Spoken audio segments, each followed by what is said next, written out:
Então é por isso que vai sempre aparecer duas setinhas ali apontando onde estaria o valor médio aí, né? Ok, beleza. Então nós já conhecemos um valor médio, nós fizemos a representação desse valor médio nesse histograma. Então, por exemplo, se você volta aqui para esses histogramas, ó, por exemplo, aqui no cronômetro manual, aqui estaria o valor médio calculado, levando em conta a resolução do seu aparato, que seria 1/100, e aqui estaria o valor médio antes do arredondamento, aí, né, com uma casa a mais do que a resolução experimental, a resolução do aparato. Aqui estaria o valor médio levando em conta a resolução do aparato, e aqui estaria o valor médio sem levar com uma casa a mais, com uma casa além da resolução do aparato, ok? Então é por isso que vai aparecer sempre esses dois valores médios aqui. Mas no caso do experimento, você deve sempre levar em conta esse valor aqui, tá? Que está levando em conta a sua resolução experimental, ok? Então, uma maneira da gente continuar nesse caminho, a procura de um erro associado a esse valor médio, é tentar encontrar a distância, por exemplo, dos pontos ao valor médio, tá? E tentar fazer uma média dessa distância. Por quê? Se você calcular a distância dos pontos ao valor médio, o que você vai ter é um conjunto de distância. Mas um conjunto de distância, de novo, tem muitas informações. Você quer alguma informação que representa aquilo ali para você.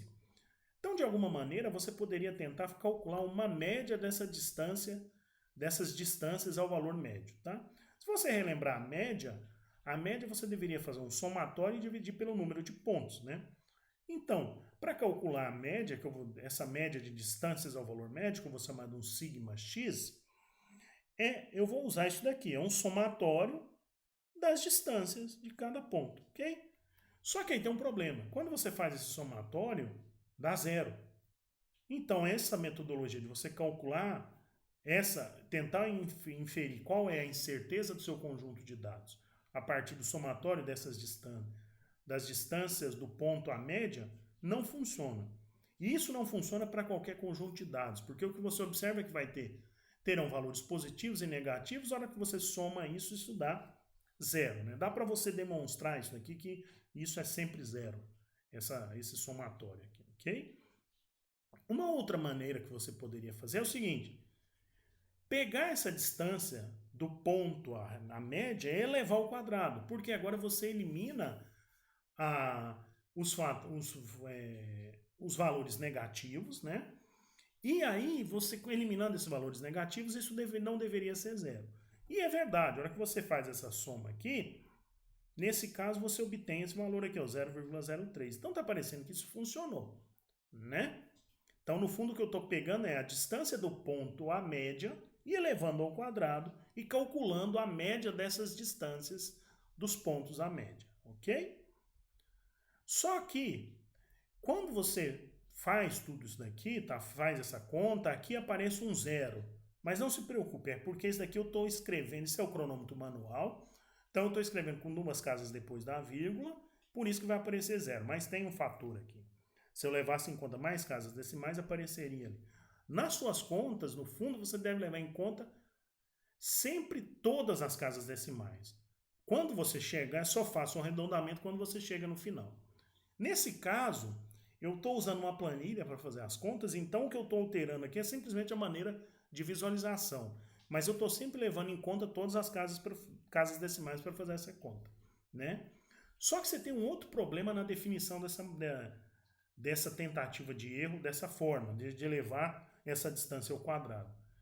Que aqui você está calculando, pegando uma distância e subtraindo de outra ponto aqui, que é a média, né? Só que a unidade da média é a mesma unidade do ponto aqui. Então, no fundo, o que você tem aqui é uma unidade diferente da unidade da grandeza que você está medindo. Por exemplo, no caso você está medindo período. A unidade de período no sistema internacional vai ser segundo. Quando você está elevando essa distância ao quadrado, você vai encontrar uma coisa que é de segundo ao quadrado. Então você não poderia considerar usar essa distância à média ao quadrado como uma incerteza no período, porque a unidade do período é segundo e a unidade dessa distância ao quadrado é segundo ao quadrado, ok? Então, uma coisa que você faz para resolver esse problema é tirar a raiz dessa grandeza aqui, né? Quando você tira a raiz dessa grandeza, você chega nesse fator aqui, que é o que nós conhecemos como desvio padrão, ok? Então, essa grandeza aqui é o que nós conhecemos como desvio padrão. Então, isso é o que nós vamos usar como uma estimativa da nossa incerteza, tá? Ou um valor para a nossa incerteza. É o desvio padrão, ok? Uma estimativa ou a nossa incerteza para o nosso valor médio? Não, ainda não. Isso daqui é uma incerteza e eu já explico uma incerteza do que é isso daqui. Outra coisa. Na verdade, vocês vão usar outro valor de desvio padrão, que é um desvio padrão que é um pouquinho modificado para levar em conta uma situação quando você tem uma única medida. No caso de você ter uma única medida, basicamente, se você não tem um conhecimento anterior do seu aparato experimental, você não conhece qual que é a incerteza associada a essa única medida. Quando você tem uma única medida e você usa essa equação para o desvio padrão, aparentemente você conseguiria obter qual que é a sua incerteza para a sua medida, né? Então, se você para uma única medida, a sua média vai ser o seu próprio ponto, isso daqui daria zero, então você deveria ter uma incerteza muito pequena ali, né? Ok? Só que, na verdade, o que você tem experimentalmente, quando você faz uma única medida, é uma incerteza muito grande. Então, isso é levado um pouco em conta quando você subtrai, quando você escreve essa equação dessa forma, como sendo 1 sobre n menos 1. Porque se você colocar n igual a 1 aqui, esse fator, ele ficaria muito grande, né? Então, aqui daria um zero aqui embaixo, então você teria uma indeterminação. Essa indeterminação está relacionada um pouquinho com o fato que você desconhece a sua incerteza quando você tem uma única medida, tá? E no cálculo do desvio padrão, vocês devem utilizar essa equação, tá? Que é o que a gente chama de desvio padrão amostral. Ah, outra coisa, quando você faz o cálculo para o cronômetro manual, o desvio padrão dá 0,03, né? Para o cronômetro, fazendo as mesmas contas de desvio padrão amostral para o cálculo do cronômetro digital, vai dar 0,002, ok? Daqui a pouquinho eu já mostro para vocês como que isso entraria nesse histograma aqui, como que seria representado isso nesse histograma, tá bom? Uma outra forma da gente enxergar o desvio padrão é olhando para a largura desses histogramas, tá? Para a largura desses histogramas. Lembrem-se que eu falei para vocês que se você fizesse várias medidas, o seu histograma tenderia para uma curva que a gente chama de gaussiana, né? E essa gaussiana, basicamente você conhece uma expressão para ela, que é essa expressão aqui, para uma distribuição gaussiana, né? Tem essa expressão aqui, ok? E tem uma maneira de você relacionar a largura meia altura dessa curva com o desvio padrão. Então, isso daqui eu não demonstro, eu simplesmente fui na Wikipédia e peguei essa largura aqui, tá? Isso você pode demonstrar também, mas eu não faço a demonstração. Basicamente, você poderia falar que a largura meia altura ela é proporcional ao desvio padrão. Então, um maior desvio padrão implicaria numa maior largura meia altura, ok? E lembrando que essa curva, essa gaussiana, deve ser um pouquinho melhor estudada na aula 3, no vídeo da aula 3, referente ao capítulo 3 da apostila. Então, se você voltasse àquele histograma onde nós comparamos os dois histogramas, né, do cronômetro manual e do cronômetro digital, você poderia falar o seguinte: medidas com uma precisão menor têm uma largura a meia altura maior. Maior largura a meia altura implica que você tem um maior desvio padrão. Medidas com uma precisão maior, que é o caso do cronômetro digital, tem uma largura a meia altura menor. Isso implica no menor desvio padrão. Então é por isso que nós vamos acabar usando o desvio padrão como uma medida da nossa incerteza, tá?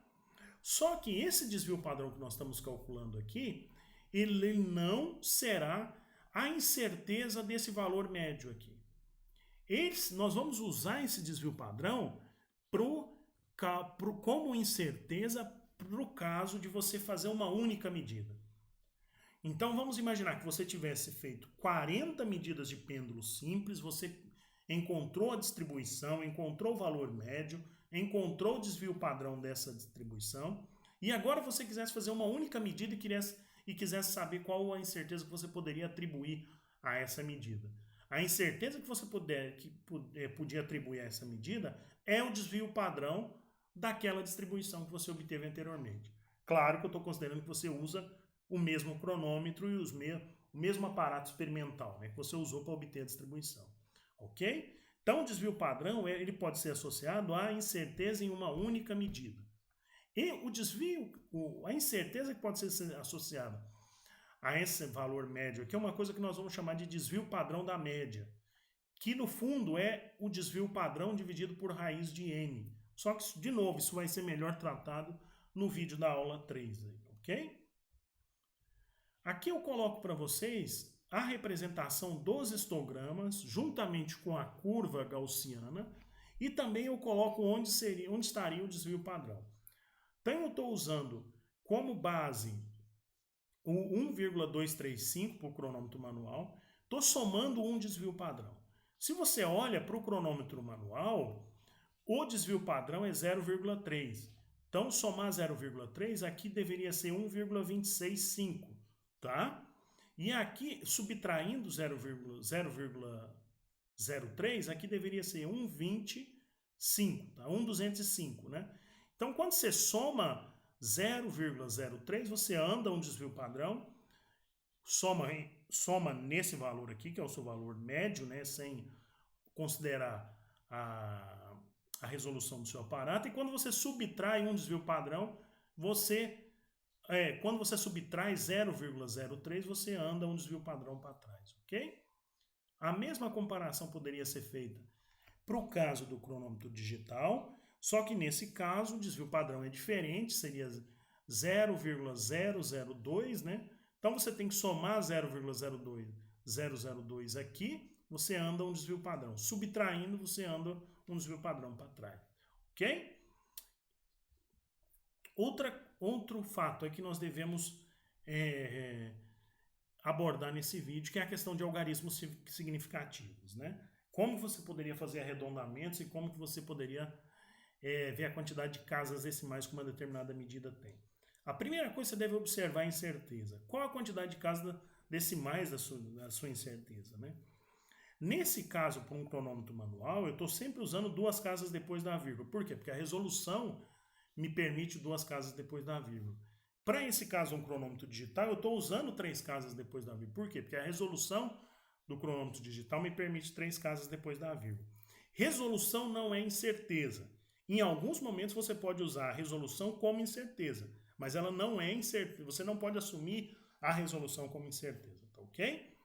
Então, por exemplo, vamos supor que você tivesse um número, quisesse arredondar esse número aqui, tá? Aí você poderia adotar esse critério.